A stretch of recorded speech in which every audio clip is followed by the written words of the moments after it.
ઓમ શ્રી ગણેશાય નમઃ. જય શ્રી કૃષ્ણ મિત્રો. ભગવાન શ્રી કૃષ્ણ કહે છે કે આ 5 વૃક્ષના કારણે આવે છે ગરીબી. તરત જ જો ઘરના આંગણે કે આસપાસ હોય તો ઉખાડીને ફેંકી દેજો. આ સરસ મજાનો વિડીયો છે, કથા છે. એક સરસ મજાની કથા ભગવાન શ્રી કૃષ્ણ એના સખાને સંભળાવે છે અને આ કથાના માધ્યમથી આપણને ખબર પડશે કે કયા વૃક્ષ આપણા ઘરમાં શુભ છે અને કયા અશુભ છે. એક સમયની વાત છે. ભગવાન શ્રી કૃષ્ણના મિત્ર એમને મળવા માટે દ્વારિકા નગરી પધાર્યા. ભગવાન શ્રી કૃષ્ણ તેમના મિત્રનું સ્વાગત કરે છે અને એમના આવવાનું કારણ પૂછ્યું તો ભગવાન શ્રી કૃષ્ણના સખા કહે છે કે હે કેશવ, તમે તો સર્વજ્ઞ છો, તમે તો બધું જ જાણો છો. તો આજે હું એ જાણવાના ઉદ્દેશથી આવ્યો છું કે મનુષ્યને કયા કયા વૃક્ષો રોપવા જોઈએ, કયા કયા વૃક્ષો ભવનની સામે લગાવવા જોઈએ, કયા વૃક્ષોનું રોપણ કરવાથી દરિદ્રતા દૂર થાય છે તથા શત્રુ, રોગ, ભય, ભૂત, પિશાચ વગેરે સંકટોથી બચવા માટે કયા વૃક્ષો ભવનની સીમામાં લગાવવા જોઈએ, એટલે કે ઘરના આંગણામાં લગાવવા જોઈએ. તો ભગવાન શ્રી કૃષ્ણ હસીને કહે છે કે હે સખા, તમે આજે સમસ્ત માનવ જાતિના કલ્યાણ માટે અત્યંત મહત્વપૂર્ણ પ્રશ્ન કર્યો છે. આ સંસારમાં વૃક્ષોનું બહુ મોટું યોગદાન છે. વૃક્ષ સદા માટે પૂજનીય છે, પરંતુ આજે તે તમે ઉચિત પ્રશ્ન કર્યો છે. ભવનની સીમામાં વૃક્ષ લગાવવા એ બહુ શુભ ફળ પ્રદાન કરનાર છે. વૃક્ષ, ફૂલ, છોડ ઘરની સુંદરતાને તો વધારે જ છે, પણ સાથે વાતાવરણને પણ શુદ્ધ રાખે છે. વૃક્ષોથી સકારાત્મક ઉર્જાનો સંચાર થાય છે, જે મનુષ્યના જીવન માટે અત્યંત આવશ્યક હોય છે. વૃક્ષ નકારાત્મકતાને ઓછી કરીને વાતાવરણને વધારે સકારાત્મકતા બનાવે છે. ઘર સામે શુભ વૃક્ષ, ફૂલ, છોડ લગાવવાથી સુખ સમૃદ્ધિ આવે છે. સાથે આ વૃક્ષો કેટલાય પ્રકારના વાસ્તુ દોષને દૂર પણ કરે છે. ઘરના આંગણામાં ઉભેલા વૃક્ષ દેવતા સમાન ઘરની રક્ષા કરે છે. હે મિત્ર, ભવન પાસે કેવા છોડ લગાવવા જોઈએ, કેવા ઝાડ લગાવવા જોઈએ અને કેવા ન લગાવવા જોઈએ, આ વિશે બતાવ્યા પહેલા હું તમને એક પ્રાચીન કથા સંભળાવું છું, જેનાથી તમને સમજાઈ જશે કે વૃક્ષો તથા ફૂલ, છોડ, ઝાડ લગાવવાનું ઘરના આંગણામાં કેટલું બધું શુભ છે અને કયા છોડ ભવનની સામે આંગણામાં લગાવવાથી દુઃખ અને દરિદ્રતા આવે છે. જે પણ આ કથાને સાંભળશે એના સેંકડો પાપ નાશ થઈ જશે અને દરિદ્રતા નાશ પામશે. ભગવાન શ્રી કૃષ્ણના મિત્ર બોલ્યા કે હે કેશવ, હે દેવકી નંદન, આ કથાને હું જરૂર ધ્યાનથી પૂરી સાંભળીશ અને આ કથાનો પ્રચાર પણ હું માનવ કલ્યાણ માટે જરૂર કરીશ. કૃપા કરી મને આ કથા સંભળાવો. ભગવાન શ્રી કૃષ્ણ બોલે છે, હે સખા, એક સમયની વાત છે. એક અત્યંત સુંદર નગરી હતી. એ નગરમાં ધનેશ્વર નામનો એક વૈશ્ય જાતિનો એક બ્રાહ્મણ તેની પત્ની સુમતિ સાથે રહેતો હતો. ધનેશ્વર ભગવાનનો ભક્ત હતો અને એ નિત્ય ભગવાનની પૂજા સેવા કરતો હતો. ધનેશ્વરની પત્ની પણ સુશીલ અને ગૃહ કાર્યમાં નિપુણ હતી. ઘરમાં ધન ધાન્યની કોઈ કમી નહીં. ભગવાનની કૃપાથી એની પાસે બધું જ હતું અને આમ સુખમય ઘણા બધા દિવસો વીત્યા. જે ધનેશ્વરની પત્ની સુમતિ હતી તેણે એના આંગણામાં અમુક જાતના વૃક્ષો રોપ્યા હતા અને નિત્ય રોજ એ વૃક્ષોને જળ ચડાવે અને એ વૃક્ષોની ખૂબ કાળજી રાખતી હતી. પરંતુ ધનેશ્વરની પત્નીને વૃક્ષો રોપણનું જ્ઞાન ન હતું કે કેવા વૃક્ષો આંગણામાં લગાવવા જોઈએ અને કેવા નહીં. જે વૃક્ષો સારા લાગે એ વૃક્ષોનું રોપણ એણે કર્યું એના ઘરની સીમામાં. જે વૃક્ષ અશુભ હોય છે એ વૃક્ષો પણ એણે તેના ઘરના આંગણામાં રોપી દીધા અને એ વૃક્ષોને રોપ્યા તેણે ઘરના આંગણામાં. તો એ કારણથી એ વૈશ્ય ધનેશ્વરને વેપારમાં ઘણું બધું નુકસાન થવા લાગ્યું. ધીરે ધીરે એનો ધંધો ચોપટ થવા લાગ્યો. ઘરમાં રોજ કલેશ ઝઘડા થવા લાગ્યા. પતિ પત્નીમાં વારંવાર ઝઘડા થતા. એ બંનેના જીવનમાં અનેક કઠણાઈઓ આવી, અનેક મુશ્કેલીઓ આવી. ધનેશ્વરનો બધો જ વેપાર ડૂબી ગયો. બહુ નુકસાન થયું અને બધું ધન સંપત્તિ બધું જ ચાલ્યું ગયું. હવે ધનેશ્વર પાસે અનાજ ખરીદવાના પણ પૈસા ન રહ્યા. એ ભૂખ્યા રહેવા લાગ્યા, જેનાથી એની પત્ની વ્યાકુળ થઈને તેના પતિ પર ક્રોધે ભરાવા લાગી. કંટાળીને ગુસ્સો કરવા લાગી. એ એના પતિ ધનેશ્વરને કહેતી કે ક્યાંક કામ શોધો, ક્યાંક કામ કરવા માટે જાઓ. તો ધનેશ્વર કામ માંગવા માટે ગામમાં ભટકતા હતા. જ્યાં ત્યાં ભટકે પણ ક્યાંય કામ મળે નહીં. એની પત્નીને આવીને કહે કે મને કોઈએ કામ આપ્યું નહીં. હે ભદ્રે, મને કોઈ કામ નથી આપતું. હવે હું ક્યાં કામ શોધવા માટે જઉં? હું શું કરું? એ બંને પૂરી રીતે થાકી ચૂક્યા હતા, હારી ગયા હતા. કંઈ સમજાતું નહોતું. બંને પાસે ઉદ્યોગ કરવા માટે પણ કંઈ જ ન હતું. ધનેશ્વર તેની પત્નીના બધા જ ઘરેણાં વેચી નાખ્યા અને જે પણ થોડું ઘણું અનાજ મળ્યું એનાથી એ પેટ ભરી રહ્યા હતા. આવી રીતે અશુભ વૃક્ષ લગાવવાના કારણે બંનેના જીવનમાં ઘોર દરિદ્રતા આવી, સંકટ આવવા લાગ્યા. પરંતુ એ બંને આ વાતને જાણતા ન હતા. પછી એક દિવસ એક સાધુ મહાત્મા ધનેશ્વરના આંગણે આવ્યા અને એને જોઈને એ ધનેશ્વરે એને પ્રણામ કર્યા અને કહે છે, હે સાધુ મહારાજ, મહાત્મા પધારો, તમારું સ્વાગત છે. આ ગરીબના ઘરમાં તમારું સ્વાગત છે. કહો, હું તમારી શું સેવા કરું? એ સાધુ મહારાજ બોલ્યા કે હે મહોદય, હું તીર્થયાત્રા કરવા નીકળ્યો છું. હું આરામ કરવા માટે જગ્યા શોધી રહ્યો છું. જો તમને કંઈ તકલીફ ન હોય તો મને તમારા ઘરમાં એક રાત માટે જગ્યા આપો ને. એક રાત માટે મને તમારા ઘરમાં રહેવા દો. હું ઘણા દિવસથી ભૂખ્યો તરસ્યો છું. થોડું ભોજન મને મળી જાય તો તમારી અસીમ કૃપા રહેશે, તમારી કૃપા ઘણી રહેશે. તે સાધુ મહારાજના આવા વચન સાંભળીને એ ધનેશ્વર કહે છે કે હે સાધુ મહાત્મા, તમે જરૂર કોઈ પુણ્ય આત્મા લાગો છો. તમારા ચહેરા પર, તમારા મુખ પર અનેરું તેજ છે. તમારી સેવા કરવાનું મને સૌભાગ્ય મળ્યું છે. તમારી સેવા કરી મને બહુ આનંદ થશે. કૃપા કરી તમે ઘરની અંદર ચાલો. પછી એ સાધુ મહારાજે ધનેશ્વરના ઘરની અંદર જાય છે અને આરામ કરે છે.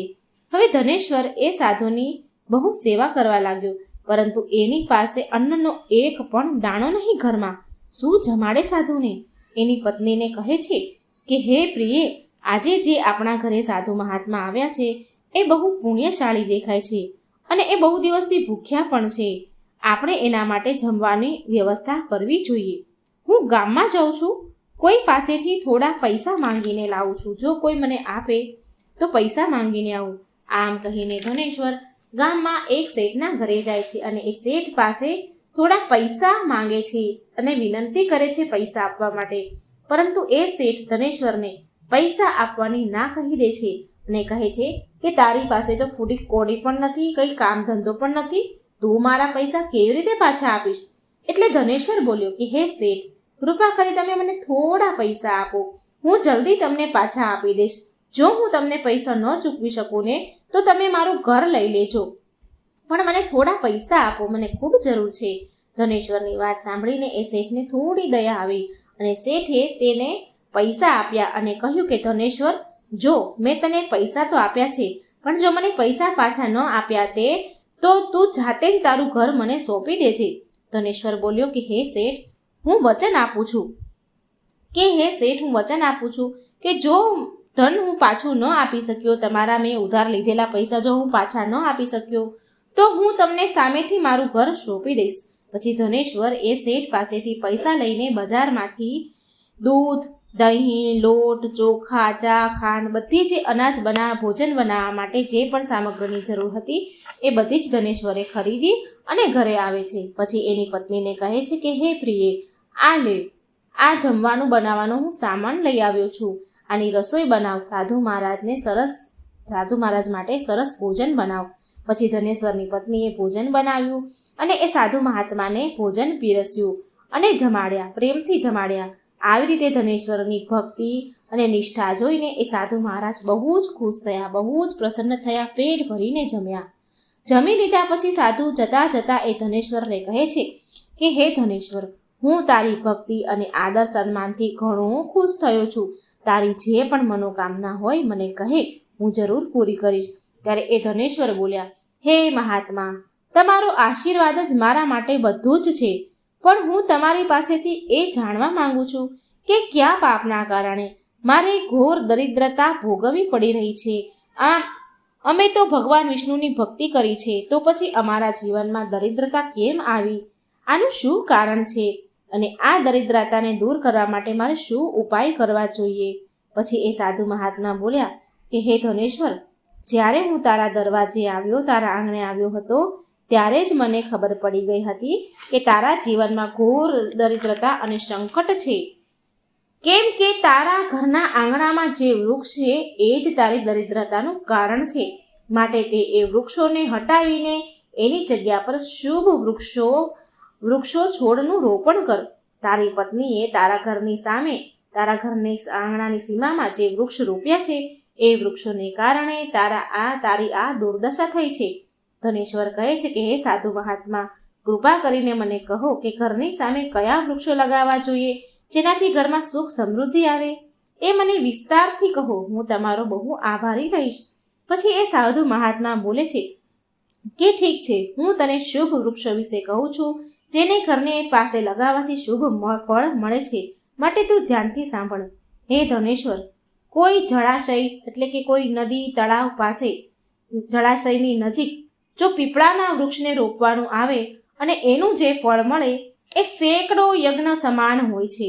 જ્યારે પીપળાના પાન એ જળાશયમાં પડે છે તો એ પિંડ સમાન થઈને પિતૃઓને તૃપ્તિ પ્રદાન કરે છે. આનાથી બધા જ પ્રકારના પિતૃઓના દોષથી મુક્ત થઈ જવાય છે. જો મનુષ્ય નિત્ય સ્નાન કરીને પીપળાના ઝાડને સ્પર્શ કરે છે એ બધા જ પાપોથી મુક્ત થાય છે અને ક્યારેય જીવનમાં હારતો નથી. પીપળાને સ્પર્શ કરવાથી લક્ષ્મીજીની પ્રાપ્તિ થાય છે અને એની પ્રદક્ષિણા કરવાથી આયુષ્યમાં વૃદ્ધિ થાય છે. પીપળાના જળમાં વિષ્ણુ, વચ્ચે શિવજી અને ઉપરના અગ્રભાગમાં બ્રહ્માજી વાસ કરે છે. બ્રહ્માજી, ભગવાન વિષ્ણુ અને શિવજી સ્થિર છે. આમાં અમાસના દિવસે પીપળાને પગે લાગવાથી જે ફળ મળે છે એ 1000 ગાયના દાન બરાબર હોય છે. આ સંસારમાં પીપળાના સમાન કોઈ વૃક્ષ નથી. સાક્ષાત શ્રી હરિ આ વૃક્ષના રૂપમાં પૃથ્વી પર વાસ કરે છે. પીપળાના વૃક્ષને નુકસાન પહોંચાડવું કે અથવા તેની ડાળી તોડવી એ મહાપાપ માનવામાં આવ્યું છે. આવો મનુષ્ય 1 કલ્પ સુધી નરકમાં રહે છે. જે પીપળાના વૃક્ષને કાપે છે અથવા એને તોડે છે અને જે પીપળાને જળ મૂળમાંથી કાપે છે તેને ક્યારેય નરકમાંથી ઉદ્ધાર નથી થતો. હે ધનેશ્વર, હવે હું તને બીજા વૃક્ષ વિશે કહું છું. આમળાનું વૃક્ષ. આમળાનું ફળ સમસ્ત લોકોમાં પ્રસિદ્ધ અને પરમ પવિત્ર છે. આમળાના ઝાડને રોપવાથી સ્ત્રી અને પુરુષ જન્મ મૃત્યુના બંધનમાંથી મુક્ત થઈ જાય છે. આ પવિત્ર ફળ ભગવાન વિષ્ણુને અત્યંત પ્રસન્ન કરનારું છે અને શુભ માનવામાં આવ્યું છે. આમળાને ખાવાથી બધા જ પાપમાંથી મુક્તિ મળે છે. આમળા ખાવાથી આયુષ્ય પણ વધે છે. આમળાનું પાણી પીવાથી રોગોનો નાશ થાય છે અને આમળાને પાણીમાં મિલાવીને સ્નાન કરીએ તો દરિદ્રતા દૂર થાય છે અને બધા જ પ્રકારના ઐશ્વર્ય પ્રાપ્ત થાય છે. જે ઘરમાં આમળા સદાય હાજર રહે છે એ ઘરમાં ક્યારેય દૈત્ય રાક્ષસ નથી આવતા. એકાદશીના દિવસે જો આમળા મળી જાય ને તો સંસારના બધા જ તીર્થથી વધારે ફળ પ્રાપ્ત થાય છે. બધા તીર્થો કરતાં પણ વધારે ફળ પ્રાપ્ત થાય છે. માથાના વાળમાં આમળાનો રસ લગાવનાર ફરી ક્યારેય જન્મ નથી લેતો. તેને મોક્ષ પ્રદાન થાય છે. જે ઘરના આંગણામાં કે સામે આમળાનું વૃક્ષ હોય છે ત્યાં સાક્ષાત લક્ષ્મી નારાયણ નિવાસ કરે છે. ત્રીજું છે આસોપાલવનું વૃક્ષ, અશોકનું વૃક્ષ. આસોપાલવના વૃક્ષમાં અપ્સરાઓ નિવાસ કરે છે. આ ઝાડ દુઃખ, શોકનો નાશ કરનારી છે તથા નિરાશાને સમાપ્ત કરનારું છે. આ વૃક્ષને ઘરની પાસે લગાવવાથી ઘરમાં સુખ શાંતિ બની રહે છે. આસોપાલવનું ઝાડ શીતળતા અને સુંદરતા પ્રદાન કરનારું છે. મા લક્ષ્મીએ જ્યારે દેવી સીતાના રૂપમાં જન્મ લીધો હતો ત્યારે રાવણ દ્વારા હરણ કરાવ્યા બાદ સીતાજીનો વાસ અશોક વાટિકામાં હતો. અશોક વાટિકા એટલે આસોપાલવની વાટિકા હતી. અશોક એટલે આસોપાલવ. આસોપાલવના વૃક્ષોમાં આસોપાલવના વૃક્ષે સીતાજીની બહુ સેવા કરી હતી. માટે માં સીતાએ અશોક વૃક્ષને આસોપાલવને વરદાન આપ્યું હતું કે જે પણ સ્થાન પર આ આસોપાલવનું વૃક્ષ છે ત્યાં એમનો સદાય નિવાસ રહેશે. એટલે મિત્રો આસોપાલવના વૃક્ષમાં માં સીતાનો વાસ છે. પાકડનું ઝાડ, જે ગુજરાતીમાં આપણે પીપરનું ઝાડ પણ કહીએ છીએ. દરેક મનુષ્યને પીપરનું ઝાડ જરૂર લગાવવું જોઈએ. આ વૃક્ષ લગાવવાથી જે ફળ મળે છે એ મહાયજ્ઞના સમાન હોય છે. કળિયુગમાં મનુષ્ય યજ્ઞ નથી કરી શકતા, નહીં કરી શકે, માટે તેમણે એક પીપળનું ઝાડ જરૂર લગાવવું જોઈએ. 5મું છે લીમડાનું ઝાડ. લીમડાનું ઝાડ લગાવવાથી સૂર્યદેવ પ્રસન્ન થાય છે. લીમડાનું ઝાડ આયુષ્ય પ્રદાન કરનારું માનવામાં આવ્યું છે. આને ઘરની પાસે લગાવવાથી ઘણા પ્રકારના રોગોથી છુટકારો મળે છે. મા લક્ષ્મીને લીમડાના પાન અત્યંત પ્રિય છે, માટે મા લક્ષ્મી લીમડાના વૃક્ષ પાસે નિવાસ કરે છે. ઘરની સામે લીમડાનું વૃક્ષ ઉગાડવાથી ધન સંપત્તિની પ્રાપ્તિ થાય છે. 6ઠું છે જાંબુનું વૃક્ષ. જો કોઈ વ્યક્તિ કન્યા મેળવવાની ઈચ્છા રાખે છે, મતલબ કે જેને દીકરી જોઈએ છે, એને આ જાંબુનું વૃક્ષ જરૂર લગાવવું જોઈએ. જે ઘરની સામે જાંબુનું ઝાડ હોય છે એના ઘરમાં દીકરીનો જન્મ થાય છે, જે કુળનું ગૌરવ વધારે છે. 7મું છે બીલીપત્રનું ઝાડ. બીલીના ઝાડમાં શિવજીનો વાસ છે અને ગુલાબના છોડમાં મા પાર્વતીનો વાસ છે, માટે જો બીલીપત્રની પાસે ગુલાબનો છોડ રોપવામાં આવે તો શિવ પાર્વતીનો આશીર્વાદ મળે છે. એ ઘરમાં ક્યારેય દુઃખ દરિદ્રતા નથી આવતી. એ ઘરમાં ક્યારેય અકાળ મૃત્યુ નથી થતી અને કોઈ સ્ત્રી વિધવા નથી બનતી. 8મું છે નારિયેળનું ઝાડ. નારિયેળ કોઈ પણ ધાર્મિક અનુષ્ઠાનનું જરૂરી અંગ છે. આ અત્યંત શુભ માનવામાં આવે છે. ઘરના આંગણામાં નાળિયેરનું ઝાડ હોવાથી એ ઘરમાં હંમેશા શુભતા આવે છે અને એ ઘરના સભ્યોનું સમાજમાં બહુ માન સન્માન થાય છે. સુંદર પત્નીની ઈચ્છા રાખનાર વ્યક્તિને દાડમનું ઝાડ લગાવવું જોઈએ. કેસુડાનું ઝાડ બ્રહ્મ તેજ પ્રદાન કરે છે, માટે આનું રોપણ જરૂર કરવું જોઈએ. અંકોલનું ઝાડ વંશવૃદ્ધિ અને સંતાનની પ્રાપ્તિની કામના કરનારને અંકોલનું વૃક્ષ જરૂર લગાવવું જોઈએ. જો મનુષ્ય કોઈ બીમારીથી પીડાય છે તો તેને ખેરનું ઝાડ તેને જરૂર લગાવવું જોઈએ. ખેરનું ઝાડ લગાવવાથી મોટા રોગ નાશ પામે છે. આ વૃક્ષ આરોગ્ય પ્રદાન કરનારું હોય છે. કુંદ એટલે કે મોગરાનું ઝાડમાં ગંધર્વ નિવાસ કરે છે, માટે આ વૃક્ષ છોડનું રોપણ તમારા ઘર પાસે કરવાથી કાર્યોમાં સિદ્ધિ અને શુભ ફળની પ્રાપ્તિ થાય છે. ખાસ કરીને કલાના ક્ષેત્રમાં કામ કરનારા લોકોને આ મોગરાનો છોડ જરૂર લગાવવો જોઈએ. ચંદન અને કઠહલના ઝાડ પુણ્ય અને લક્ષ્મી પ્રદાન કરનાર છે. આ વૃક્ષોનું રોપણ કરવાથી દુઃખ દરિદ્રતા સમાપ્ત થાય છે. ઘરની ઉત્તર દિશામાં પામ અને કનક ચંપાનું છોડ લગાવવાથી ધનમાં વૃદ્ધિ થાય છે. કેળાનું ઝાડ પણ બહુ શુભ હોય છે અને આ ઘરમાં સુખ સમૃદ્ધિ ખુશહાલી લાવે છે. કેળાના ઝાડમાં ભગવાન વિષ્ણુનો વાસ હોય છે, માટે કેળાના ઝાડથી ધનની હાનિ નથી થતી. પારિજાતની ઉત્પત્તિ સમુદ્ર મંથનમાંથી થઈ હતી. સમુદ્રના સમયે થઈ હતી. સમુદ્ર મંથનના સમયે પારિજાતનો છોડ ઝાડ નીકળ્યું હતું, જેમાં મા લક્ષ્મી પણ સમુદ્રમાંથી જ પ્રગટ થયા હતા, માટે પારિજાતના છોડનું બહુ મહત્વ છે. જો આ છોડ ઘરમાં લગાવવામાં આવે તો મા લક્ષ્મીની વિશેષ કૃપા થાય છે. હવે કેવા ઝાડ ન રોપવા જોઈએ, કેવા વૃક્ષ ન લગાવવા જોઈએ, તો મનુષ્યને ક્યારેય તાડનું ઝાડ ન લગાવવું જોઈએ. તાડનું ઝાડ સંતાનનો નાશ કરનારું છે. જ્યાં તાડનું ઝાડ હોય છે તે ઘરમાં ક્યારેય સંતાનની પ્રગતિ નથી થતી, ઉન્નતિ નથી થતી. મનુષ્યને એના ઘરની પાસે બહેડાનું ઝાડ ક્યારેય ન લગાવવું જોઈએ. આ વૃક્ષો પર પ્રેતોનો વાસ હોય છે. જે મનુષ્ય બહેડાનું ઝાડ લગાવે છે તે મનુષ્ય પ્રેત બની જાય છે. આની નીચે બેસીને ક્યારેય પૂજા પાઠ પણ ન કરવા જોઈએ. જો કોઈ મનુષ્યને શત્રુનો ભય છે, એને ડર લાગે છે શત્રુનો, તો એને કેવડાનું વૃક્ષ લગાવવું જોઈએ. કેવડાનું વૃક્ષ શત્રુઓનો નાશ કરનારું હોય છે. ઘરમાં ક્યારેય વૃક્ષ છોડ એવા ન લગાવવા જેને કાપવાથી કે તોડવાથી દૂધ નીકળતું હોય. ઘરની સામે ક્યારેય બાવળાનું ઝાડ ન લગાવવું જોઈએ. આપણે બાવળિયા જેને કહીએ છીએ એ બાવળિયા ઘરના આંગણામાં ન લગાવવા જોઈએ. આનાથી વિપત્તિ આવે છે. ઘરની સામે બોરડીનું ઝાડ પણ ન લગાવવું જોઈએ. આને લગાવવાથી નકારાત્મકતા વધે છે, ધનનો નાશ થાય છે અને સંકટ આવે છે. કોઈ પણ વ્યક્તિએ તેના ઘરની સામે પપૈયાનું ઝાડ ન લગાવવું જોઈએ. આ વૃક્ષને લગાવવાથી ધનનો નાશ થાય છે અને દરિદ્રતા આવે છે. જો પીપળાનું વૃક્ષ ઘરની પૂર્વ દિશામાં હોય છે તો ઘરમાં નિર્ધનતા આવી શકે છે. વડનું ઝાડ ઘરની પશ્ચિમ દિશામાં હોય તો ઘરમાં શોકનો કાળ ચિરકાળ સુધી રહે છે. દક્ષિણ દિશામાં તુલસીનો છોડ હોય તો સંતાનને પીડા સહન કરવી પડે છે. કોઈ પણ સુકાયેલ વૃક્ષની છાયા ઘર પર ન પડવી જોઈએ. એ મૃત સૂચક કહેવાય છે. સુકાયેલા મૃત વૃક્ષને તરત જ ઉખાડીને ફેંકી દેવા. એ સાધુ મહાત્મા ધનેશ્વરને કહે છે કે આ પ્રકારે મેં તને બધા જ શુભ અને અશુભ વૃક્ષ વિશે તને જાણકારી આપી છે.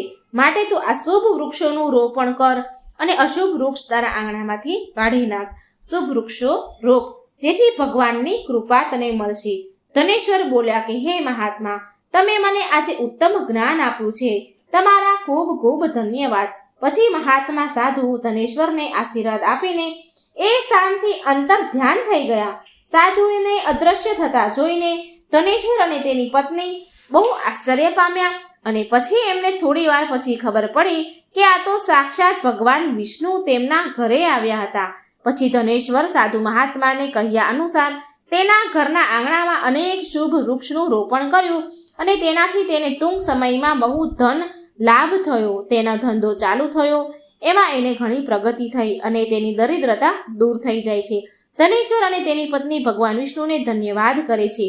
ભગવાન શ્રી કૃષ્ણ કહે છે કે હે સખા, આવી રીતે મેં તમને શુભ અને અશુભ બંને પ્રકારના વૃક્ષ વિશે તમને બતાવ્યું. હવે તમે પણ જઈને તમારા ઘરના ભવનમાં, તમારા ભવનની સીમામાં આ શુભ વૃક્ષોનું રોપણ કરો. તો મિત્રો, ભગવાન શ્રી કૃષ્ણએ આવી રીતે ભવનમાં એટલે કે ઘરના આંગણામાં, ઘરની સીમામાં કયા વૃક્ષ લગાવવા જોઈએ, શુભ કે અશુભ વૃક્ષ વિશે ભગવાને સરસ મજાની કથા સંભળાવી છે. આનાથી તમને ઘણી માહિતી મળી છે. તો આ વિડીયોને લાઈક કરજો, શેર કરજો અને આ ચેનલને સબસ્ક્રાઈબ કરવાનું ભૂલશો નહીં. જય શ્રી કૃષ્ણ. રાધે રાધે. Thank you.